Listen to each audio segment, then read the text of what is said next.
after, whilst working at Sun City, which was a challenging work environment because we essentially had 20,000 offenders and three pharmacists, so the workload was quite intense. I realized that having spent many years in an academic setting and having trained as a pharmacologist, as a scientist, I really didn't know about how to interact with people in the workplace. I found that I didn't have those kinds of people skills. I didn't know about human resource issues. I didn't know about budgeting, about financial management. So I realized then that I had a certain training and development need, and that's when I decided to enroll for an MBA degree. And that took me by surprise, because whilst I was doing my PhD, I thought to myself, once I get this degree, the studying is over. That's the end goal, to get the PhD. And then I found that when I left the research setting, that I still needed to learn and to grow in so many other ways, and that the PhD was actually only the beginning and not the end as I had thought. And that's something that I would like to emphasize throughout my talk today, that yes, it's important that you are doing a PhD, and it's good to focus on achieving that as a milestone, but the PhD is not the end of the road. It's really only going to be the beginning for you. So that's why it's so essential that you, as prospective and current PhD students, have a career management plan in place so that you know what you're going to be doing with your PhD. So I embarked on this MBA at UNISA, and in the middle of last year, that's when I completed the MBA. And then I was reflecting on the many years that I had spent as a postgraduate student, both at Rhodes and at UNISA. I reflected on what I had learned, the mistakes that I had made, the challenges that I had encountered. And I wanted to put all of this reflection and learning down in a format that could possibly assist other students. And that's when I came up with the idea to develop this postgraduate toolkit on CD. I do have a stall here in the exhibition area, so I have some copies of the toolkit available for sale. And at the end of this presentation, I'll just quickly take you through the chapters that are on the toolkit. But essentially, it's a self-empowerment resource that would hopefully be able to assist postgraduate students and to address the holistic needs of students. Because I know that when I was a postgraduate student, it was very hard for me to find support material. Yes, it's possible to find, one book on how to write a thesis or one book on research design and methodology, but it was very difficult to find a resource that considered the holistic needs of the postgraduate student as a person. And that's why you'll see that the range of chapters that are covered here in the toolkit actually looks comprehensively at the postgraduate student. So that's just a bit of information about me. I work a lot in the field of postgraduate development at the moment, so I run many workshops for postgrad students on various things, such as how to write a research proposal, how to write a thesis, understanding research design and methodology, mentorship in research, which I think is absolutely essential. And I often hear from postgraduate students in terms of the challenges that I encountered. So I think that I've got a good idea of some of the problems that are currently being experienced by postgrad students throughout South Africa, and later on we'll just have a look at some of these common problems. But I'd like to start off by saying that if you don't know where you are going, any road will get you there. And this is one of my favorite quotes from Alice in Wonderland. And so that's why I really would like to encourage you to think about what's going to happen beyond your PhD. Why are you doing this PhD? Who are you doing it for? What do you want to do with it? And here, I'd like to pause and ask us to just maybe philosophically examine why we are doing research and why in particular you are doing or you are thinking of doing a PhD. I don't know if any of you have read the book 28 Stories of AIDS in Africa by Stephanie Nolan. If you haven't read it, I really would recommend that you have a look at this book. It's an excellent book. I think it was published in 2008 or 2009. I only read it at the beginning of this year, but I've been really impressed by the quality of writing. Essentially, why it's called 28 Stories of AIDS in Africa is that at that time, there were 28 million people infected with HIV in sub-Saharan Africa. So what Stephanie Nolan, the journalist, wanted to do was she wanted to write 28 stories. So basically, each story represents a million, to kind of give a human face, to the numbers affected by HIV. And there was one story in particular that really unsettled me. And I remember I couldn't sleep for days after I read the story, because it really made me think about why we do research, about the people who are affected by the research that we do, and about our ethical responsibilities as researchers. And this particular story was about a sex worker in Kenya. Now, perhaps some of you know that it was found that a certain group of sex workers in Kenya actually have natural immunity to HIV. And this was discovered quite a while ago, in the late 1980s, early 1990s. And when it was discovered, and remember that at about that time, not much was really known about HIV, how it develops in the body, etc.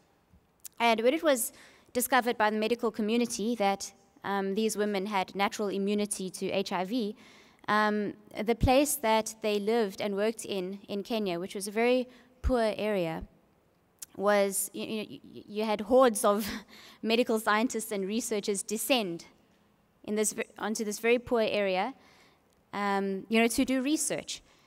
And careers were made out of it. People became famous as medical researchers. Papers were published. Funding, huge amounts of funding were obtained.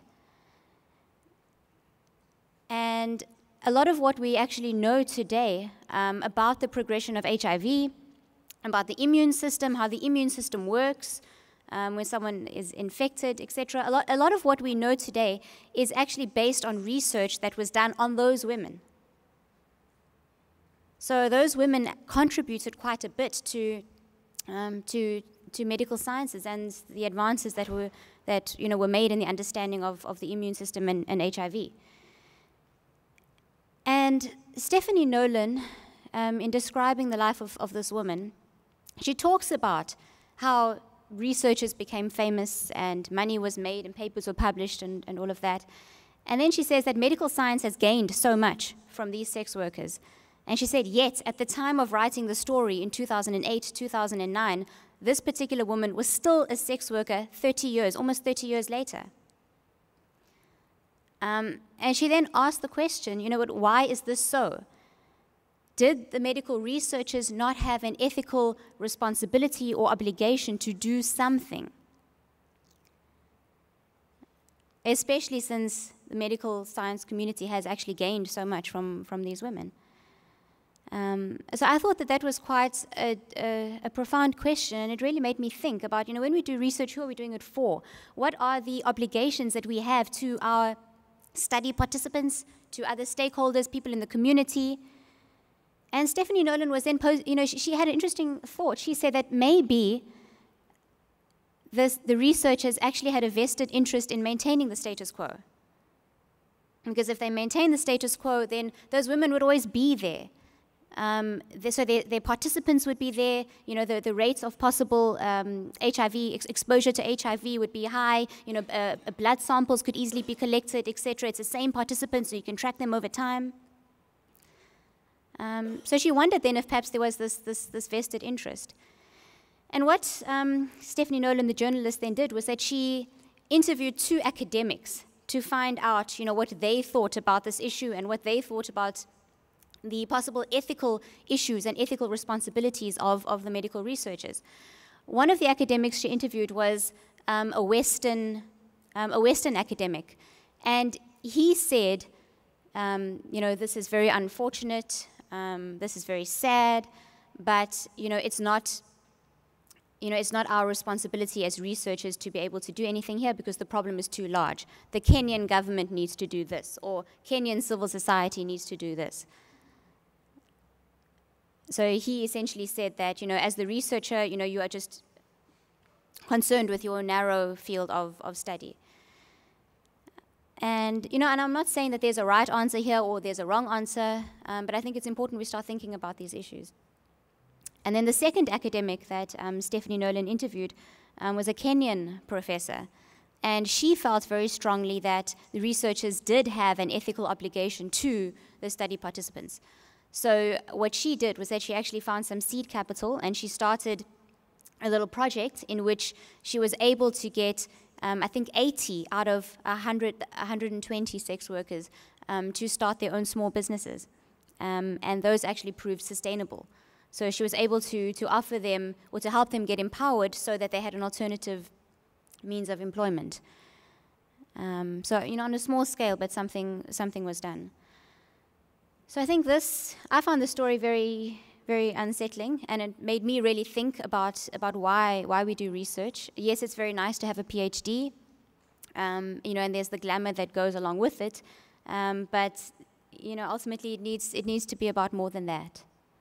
And we don't need to go very far to find out about, the socioeconomic challenges that we face in South Africa, here in the Western Cape, in Cape Town as well. I heard on the news the other day, is it in the Western Cape or in general, or is it in, yes, I think it's the Western Cape in general, 1 flushing toilet per 100 households?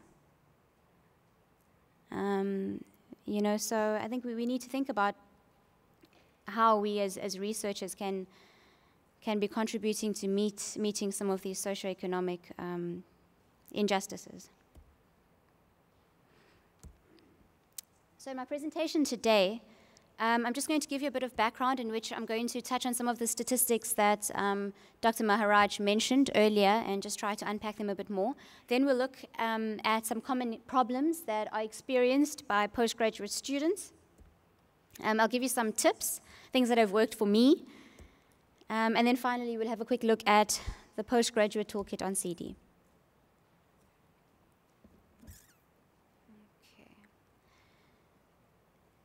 Now, I think from Dr. Maharaj's presentation, you would have got a very good idea that there's a tremendous need in South Africa at the moment to increase the number of PhD graduates. If we had to look at the ASAF report, and she did mention some of these figures, that in 2007, South Africa produced about 26 or 27 PhDs per million of the population. And in terms of how that compares to other countries, you can see it lags behind Australia and Portugal by quite a bit. And then in case you think that, those are developed economies, if you look at Brazil, which is also a developing economy like South Africa, you can see that Brazil still has a much greater PhD output than South Africa.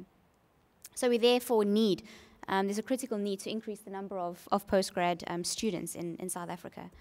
And as Dr. Maharaj mentioned, it's the undergraduate students that are a feeder into the honors program. It's the honors graduates that are a feeder into the master's program, and it's master's graduates that then feed into the PhD process.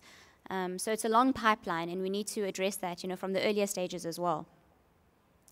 It's quite interesting to have a look at the status of women in research, and there was this interesting article published a few months ago in the Mail and Guardian that I think painted quite a dire picture of women in research. It mentioned that although there are more female than male postgraduate students, only 42% of PhD graduates are actually women. So this suggests that even though more women may be enrolling for postgraduate study, somehow along the way something happens so that at the end, when we talk about PhD graduates, fewer of them are women. And I'm sure we can think of many reasons for why that may be the case. Financial pressures, juggling different roles, motherhood, the need to work, etc. Women publish only between 14 and 37% of papers. Only a third of NRF-rated researchers are women. And then only 43% of permanent academic staff at universities are women. And if you had to look at those who are at the professor and associate professor level, only 24% of them are actually women. So we can see that South Africa still has a long way to go. And that's why it's also important that those of you who are women here, get your PhD. Because often, in an academic setting, often, but not always the case, one of the requirements for you to get a promotion, to become a senior lecturer or to become a professor, is that you actually have that doctorate. So by getting that PhD, then that could promote your career mobility within academia. And then the last stats there is that only 40% of senior lecturers are women. Dr. Maharaj also mentioned the Planning Commission's recent National Development Plan, which is quite an interesting document. And this actually, speaks directly about increasing the numbers of African and women postgraduate students, especially PhDs, and why this is important, to improve research and innovation capacity in South Africa, and how that could hopefully help to accelerate transformation in South Africa. And this National Development Plan actually aims to produce more than 100 doctoral graduates per million per year by the year 2030. So we want to take our current figure of 26 or 27 and increase it quite dramatically to more than 100. So you can see that, it's a huge increase, and 2030 is not that far away. And also we would like, the National Development Plan speaks about increasing the percentage of PhD qualified staff from the current 34% to over 75%. So that's in academic institutions. Dr. Maharaj also mentioned that at the moment only about a third of permanent academic staff have a PhD. So we want to increase that now to more than 75%. So that's also quite a huge increase. If we had to look at the NRF's mission statement, this speaks about contributing to the knowledge economy, South Africa contributing to the global knowledge economy by attaining at least 1% of global R&D, research and development output, by 2015. And this was then revised recently to 0.5%. So this suggests that at the moment, South Africa doesn't even contribute 0.5% of global R&D output. So clearly there's a lot more that South Africa can be doing. If we talk specifically about the SA PhD project, this mentions, increasing the number of PhD graduates from 1,200 to 6,000 by 2025. And this is quite a telling quote, I think. The number of students enrolling for research master's degrees has declined steadily since 2004, as did the number of graduates since 2005. And that as the pool of potential doctoral candidates decreases, it will take a special effort to produce 6,000 graduates per year. So I think this highlights some of the difficulties, because if our number of research master students declines, if the number of honors students declines, then how are we then going to be increasing our PhD output at the end of the day? So I hope, out of these stats that you've, it's been emphasized, just how important the PhD is. I'd just like to briefly mention something about the CSIR. It's the largest science council in the country. They do research, in what they call six research impact areas. So things like, the built environment, marine, etc. And what I really like about the CSIR's mandate is that it specifically mentions that research is conducted to improve the quality of life of people of South Africa. And I think this really grounds us and brings us back to that philosophical question I asked you before about why we are doing research. And it's, it's very easy to get caught up in the numbers and to think, oh, we need to produce more than 100 PhDs per million by the year 2030. But ultimately it's about more than just a numbers game. We shouldn't want to, increase PhD output just to be able to achieve certain targets or numbers. It needs to be deeper than that. We need to look at what we are going to be doing with those numbers, with those, with those PhDs. And so I think it's really grounding to consider that, this mandate of the CSIR, that research should improve the quality of life of people of South Africa. An interesting little example here that I wanted to mention was that I was recently at the CSIR, and someone at the CSIR, were talking about the kinds of research that are actually done at the CSIR, and I was quite horrified to find out that in South Africa at the moment, this is a mining example, when a certain area in a mine is blasted, I don't know about the correct terminology, so say there's an explosion, and then they want to find out whether that area is safe enough for further blasting or drilling or whatever they call it. They actually send down someone, and that person has something similar to a stick, and that person taps the rocks to determine whether the area is safe for further mining. And so I was horrified that in this day and age we're still relying on someone to physically do that, because if you then think about the huge number of mining accidents, injuries, fatalities in South Africa, I mean, it's really not surprising at all. So this research project at the CSIR was actually about developing an automated robotic system that could be sent down instead of sending down a human being, who could land up losing his or her life or losing limbs in the process of tapping the rocks.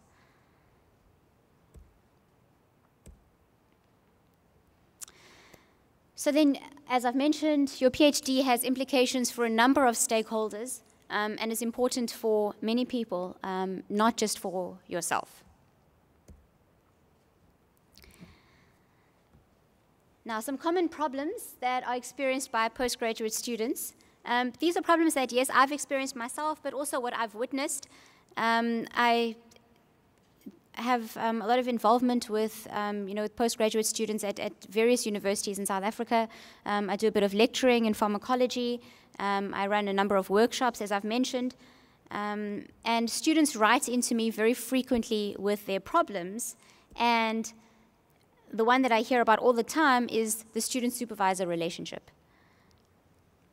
I was very fortunate in my PhD that I had an excellent supervisor. He was a very powerful role model for me, and so I know firsthand just how beneficial having a good supervisor can be, which is why it's always very painful to me when I hear about these horror stories from students, about bad relationships with their supervisors. I've heard a whole host of problems that are commonly encountered by students, which range from supervisors not giving feedback, not pitching for meetings, verbal harassment in one case. I see some nods and smiles in the audience. So I know that this is a huge problem. I wrote a series of articles in the Mail and Guardian in 2010, 2011, about this issue of the student-supervisor relationship. And that's also when I had a lot of feedback from students just writing in and just telling me about degrees that they haven't been able to achieve, theses that weren't able to be submitted because of such issues. One student had submitted a draft thesis to the supervisor and it had not received feedback more than a year later. So lots of problems, and I think what makes these problems perhaps even more complex and difficult is that there are such diversity issues at universities in South Africa, and I don't think that these diversity issues are actually really even talked about or acknowledged, really. Our workplaces, our organizations, our universities are becoming more and more diverse, and that's a good thing. So there are many points at which you and your supervisor could actually be different. Yes, you could be from different races, you could be of different genders, of different religions, political persuasions, sexual orientation, gender identity, socioeconomic status, level of education, background, rural versus urban, able, disabled.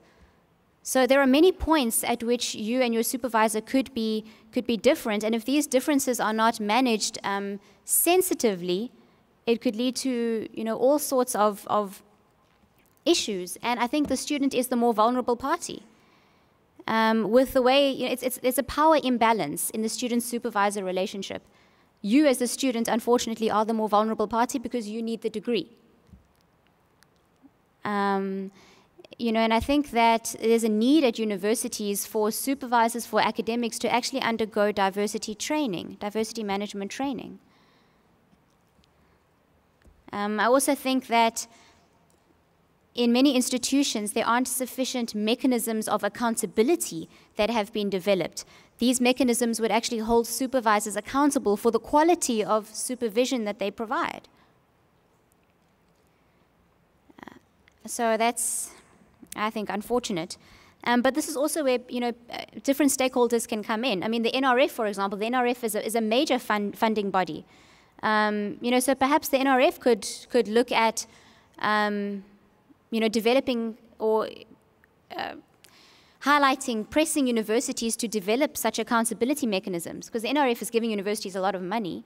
Surely it's in everyone's interests for supervisors to be able to provide high-quality supervision.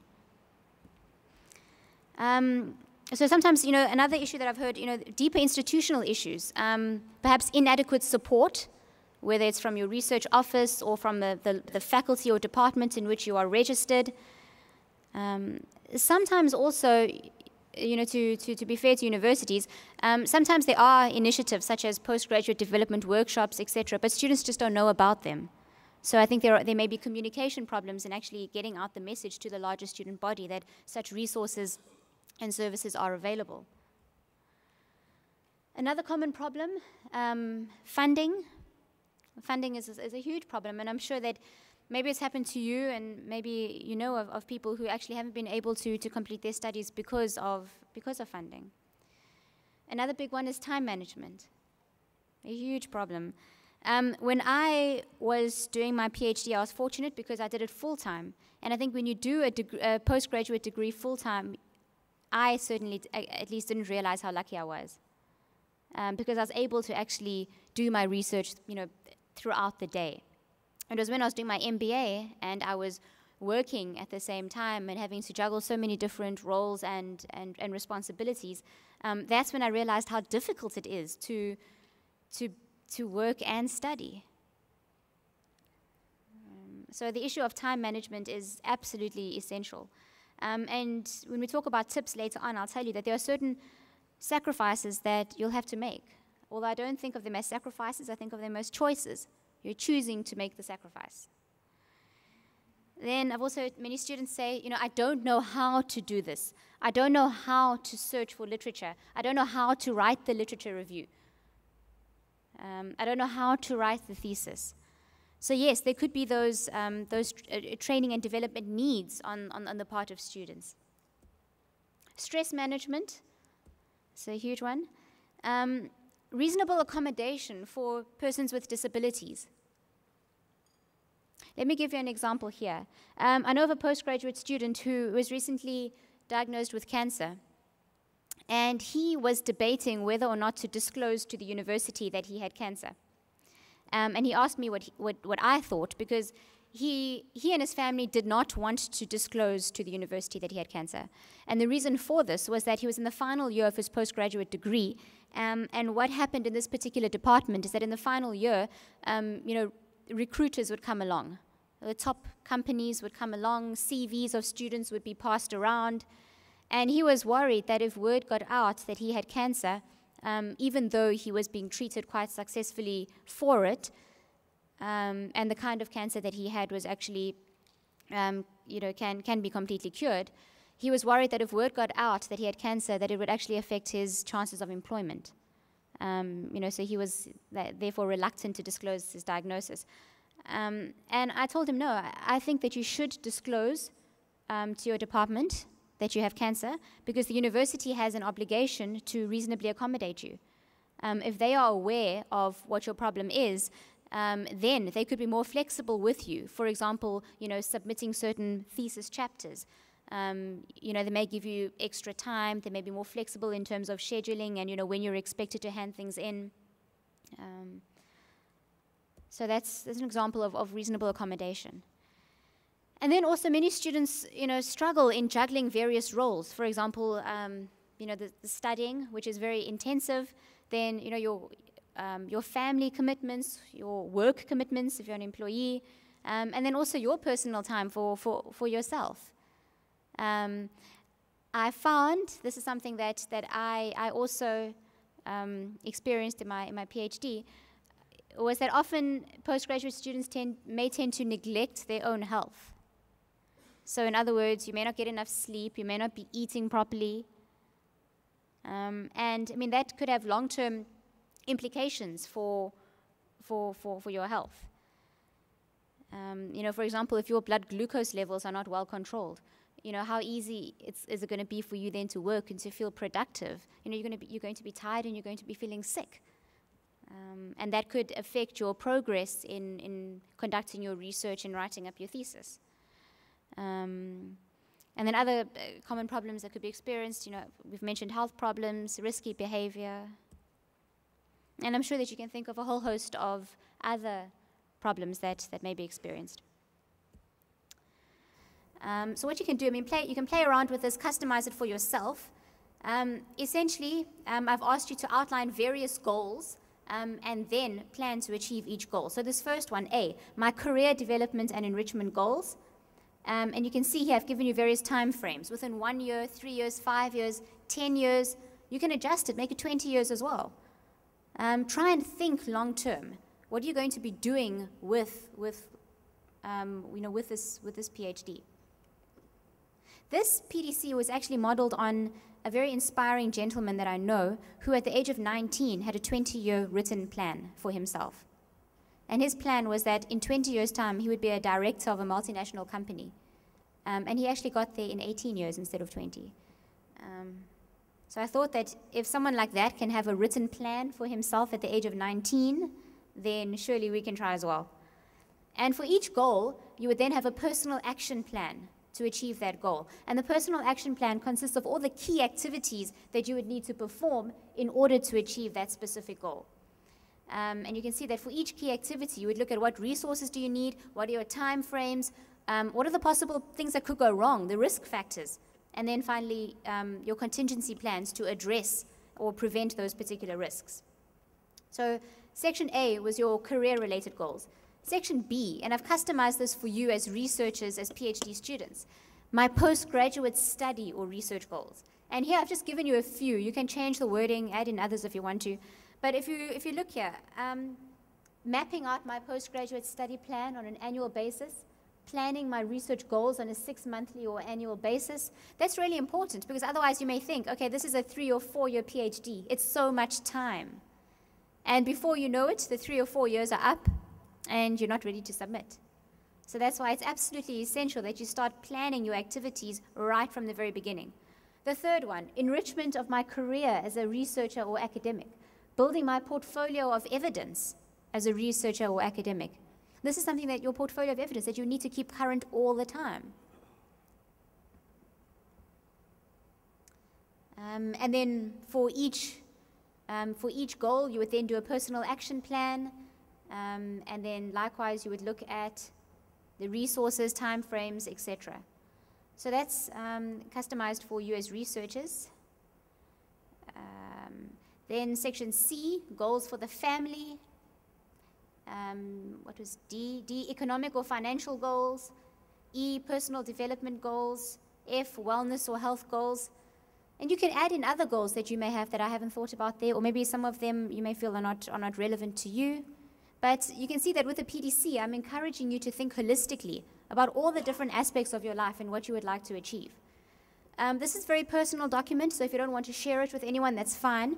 But what I would recommend is that you share section B with your supervisor, because section B is your postgraduate study or research goals. So if you complete that and share that with your supervisor, it allows your supervisor to then have a better idea of where you want to be, how you want to get there, etc. And your supervisor can then hopefully guide you. And it can be used as a tool in the supervision process. I discussed this PDC at the mentorship workshops that I run, and after one such workshop, there was a lady who went home, she completed the PDC, and she asked her 4-year-old daughter to sign it. And it was more of a squiggle than a signature, but the 4-year-old daughter then knew that I can't ask for McDonald's every weekend because mommy needs to study and she needs to save up for her studies. So, besides the fact that it's unhealthy to eat McDonald's, but at least, by sharing the PDC with other important people in your life, such as family members. It allows them to be in a position to better support you. Because to be honest, postgraduate study, a PhD is extremely difficult, and you need a strong support network. Right, so hopefully the PDC can be used as a self-empowerment tool by yourselves. And what it also allows you to do, you would have noticed that, for each goal, you would have to set out your key activities. And actually articulating, forcing yourself to write down each of those key activities allows you to identify your learning and development needs. Because if one of your key activities is, to maybe write a paper or to use a particular research method in your study, by writing it down, you can then say, oh, but I actually don't know how to do that. So therefore, what am I going to do? Discuss it with your supervisor. Maybe there's a workshop you can go to. Maybe there's a textbook that you can buy. Maybe there's a coach that you can get, and a subject matter expert that you can bring in to coach you on that particular technique that you may need assistance in. I would also encourage you to make use of support services that are offered by the university. From what I've noticed, students at universities seem very reluctant to make use of the university's counseling services. And I think that this is a huge pity, because these services can really help tremendously. And I think unfortunately there's still a lot of stigma attached to seeing a counselor, unfortunately. If a university is running workshops, find out about these workshops. The University of Stellenbosch has quite an innovative tool. I think they do have a stall in the exhibition area, so I would recommend you visit the stall and have a look at their, it's called an on-track planner. And it's basically a software program that students can then use as a project management tool to help them plan, for their postgraduate degree. And supervisors are able to have a look at certain parts of their on-track planner. So supervisors can have a look and then offer feedback. So I think, find out about the kinds of support services that are available at your university. Also, it's essential that you have a structured relationship with your supervisor. If I had to say to you, you can just raise your hand, how many of you actually have regular face-to-face meetings with your supervisor? Okay, quite a few of you, which is good. Many students don't. Many students don't. So it's essential to have a structured relationship in which you've agreed you meet once a month or once every second month or once a week. So you need to clarify with your supervisor the roles, responsibilities, and expectations of each party.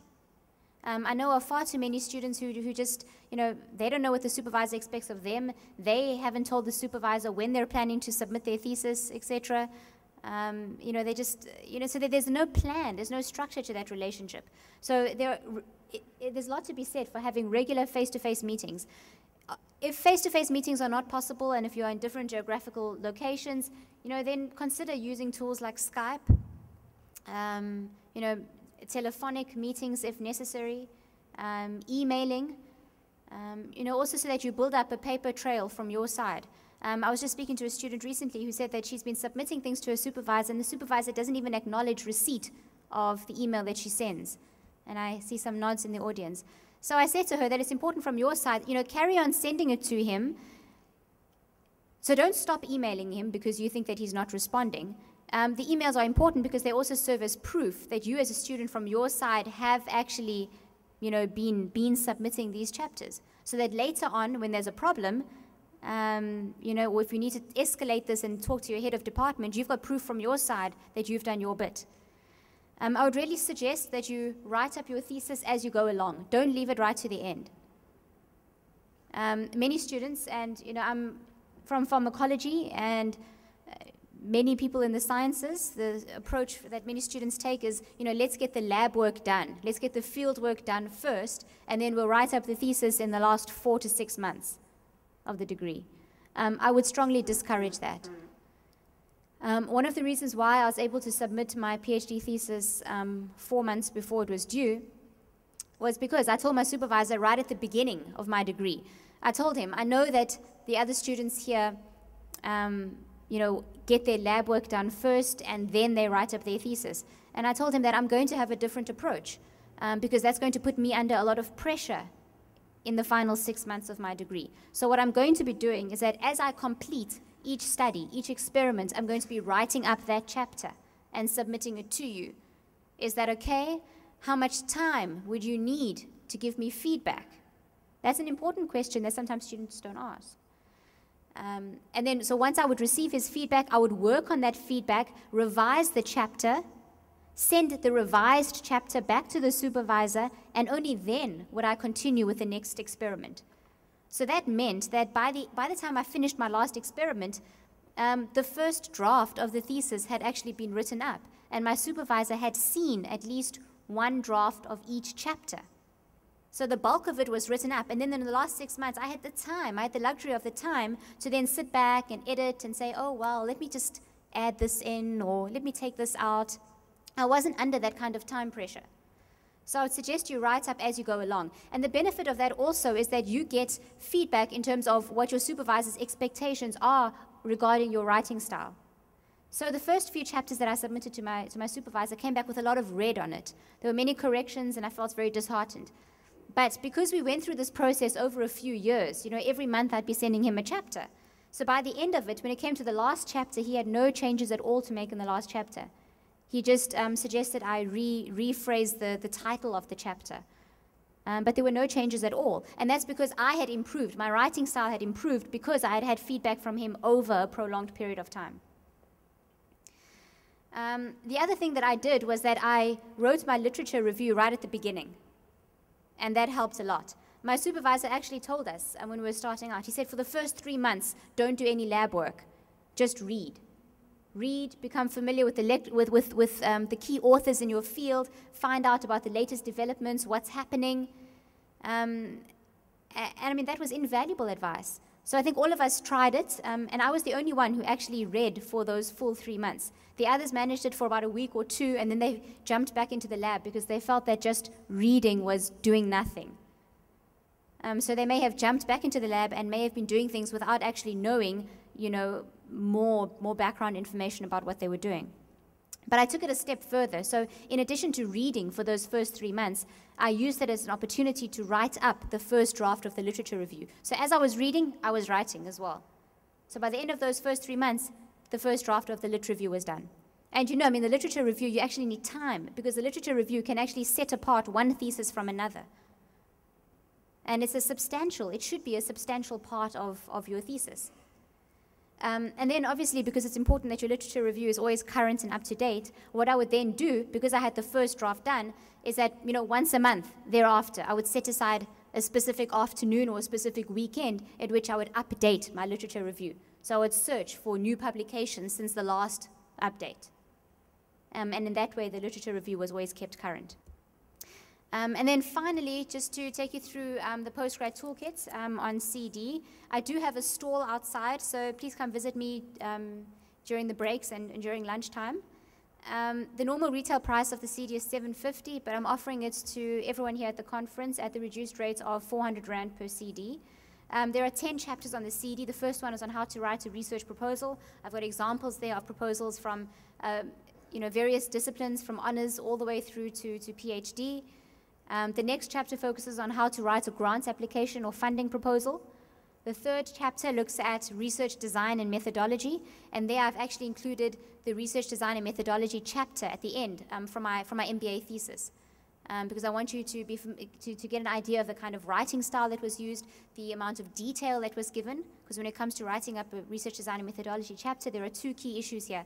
Detail, so write in sufficient detail that another researcher would be able to replicate your study, and also the second key issue is justification. You need to be able to rationalize and justify every single step, because if you don't, the examiner is then going to say, well, why did you do it like this and not like that? The next chapter is on how to write a thesis and research report. Then we look at publishing, how to publish an academic paper. Tips for oral and poster presentations. As a PhD student, you may well be expected to deliver a paper at a conference or to present a poster, but I found that no one actually told me how to do so. Then we look at key project management principles in research. And then the final chapters are really about self-empowerment, because I want this to be a self-empowerment, toolkit. So in other words, if your supervisor is not doing X, Y, and Z, or if your university is not doing A, B, and C, what can you still do as a postgraduate student to take ownership over your degree? Because ultimately, it's your degree. So we look at some self-empowerment exercises and tools in Chapter 8. In Chapter 9, that's when I specifically look at the relationship between students, supervisor, and university. And there are various things there that could be beneficial to supervisors. And then in Chapter 10, that's when we look at the PDC, the Personal and Professional Development Contract that I showed you earlier on in the presentation. And then finally, this is just a quick overview of various services that I offer, a number of workshops. I give support services to students in terms of academic writing, how to write, extensive feedback on thesis chapters, proposals, etc. And then finally, I'd like to say a huge thank you to the NRF, to Dr. Ramila Maharaj, Dr. Nonkwela, Dr. Mtwisha, and the whole SA PhD project team. This is actually the 3rd regional conference. The first one was in Durban, the second one was in Johannesburg, and this is now the last one. And a tremendous amount of work has gone into preparing and organizing such a conference. So the NRF always does such a great job at that. So thank you for that. And then finally, you're welcome to get hold of me if you need to contact me. My website address is there, email address and cell phone number as well. And then I am on Facebook and Twitter if you need to use social media.